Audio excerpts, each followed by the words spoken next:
네, 선거법 위반 파기환송심 재판부터 대장동 재판까지 모두 대선 이후로 미뤄졌습니다. 이런 결정을 내린 법원의 배경은 뭔지, 또 남은 쟁점은 어떤 게 있는지 법조팀 김혜리 기자와 짚어보겠습니다. 자, 김 기자.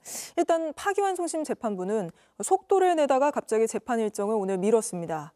재판부는 선거운동을 일단 이유로 들고 있는데요. 네, 재판부는 균등한 선거운동의 기회를 보장하고 재판의 공정성 논란을 없애기 위해서라고 밝혔습니다. 네. 하지만 대선 공식 선거운동 일정은 오래전부터 잡혀 있었습니다. 그런데도 재판부는 재판의 속도를 냈었습니다. 대법원 선고가 지난 1일이었는데 하루 만에 사건을 배당받은 재판부는 그날 바로 첫 재판 일정을 오는 15일로 잡았습니다. 네. 같은 날 소환장 송달 방식으로 우편이 아닌 집행관을 통해 보내는 특별 송달을 택했습니다. 이러다 갑자기 입장이 바뀐 건 나흘의 연휴 동안 벌어졌던 상황을 의식했던 것 아니냐는 분석이 나옵니다. 네, 어떤 일들이 있었는지도 정리해보죠. 우선 민주당에선 대법원장과 대법관들, 여기에 파기환송심 재판부까지 탄핵을 예고했습니다. 대법관을 수사해야 한다면서 특검을 추진하고 조희대 대법원장에 대한 청문회도 예고했습니다. 또 법원 안에서도 대법원이 이례적으로 속도를 낸다고 비판적인 목소리가 나왔습니다. 네. 이런 상황에서 파기환송심 재판까지 속도를 내는 것에 부담을 느꼈을 수도 있습니다.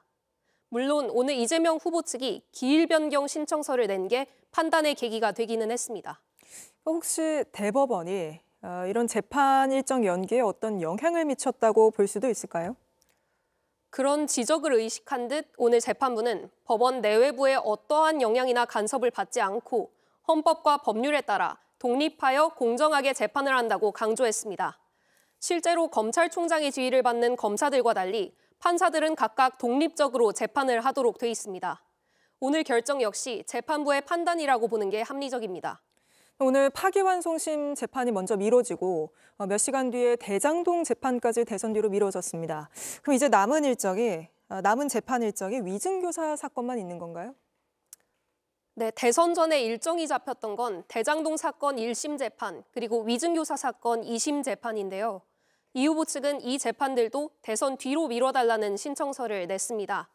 그리고 선거법 재판이 대선 뒤로 미뤄진 지 몇 시간 안 돼서 대장동 사건 재판부가 대선 뒤인 6월 24일로 재판을 미뤘습니다. 위증교사 재판 역시 대선 뒤로 미뤄질 거란 전망도 나옵니다. 네. 이렇게 되면 대선을 앞두고 이 후보 재판은 모두 멈추게 되는 겁니다. 일단 선거법 파기환송심 재판부는 대선 뒤인 다음 달 18일로 일정까지 잡았잖아요. 근데 만약에 이재명 후보가 6월 3일 대선에서 당선이 된다면 그 이후의 재판이 어떻게 진행될지도 관심인데요. 네, 그래서 큰 불길은 사그라들었지만 여전히 불씨가 남아있다는 분석이 나옵니다. 대통령의 불소추 특권을 규정하는 헌법 84조 문제가 아직 정리가 안 됐기 때문입니다. 관건은 불소추 특권에 대통령이 되기 전에 진행됐던 재판의 중단까지 포함되는지인데요.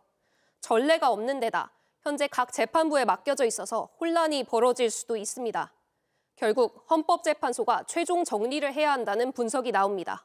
알겠습니다. 김혜리 기자와는 여기까지 이야기 나눠보죠. JTBC 뉴스를 시청해 주셔서 고맙습니다. 저희는 저녁 6시 30분 뉴스룸에서 뵙겠습니다.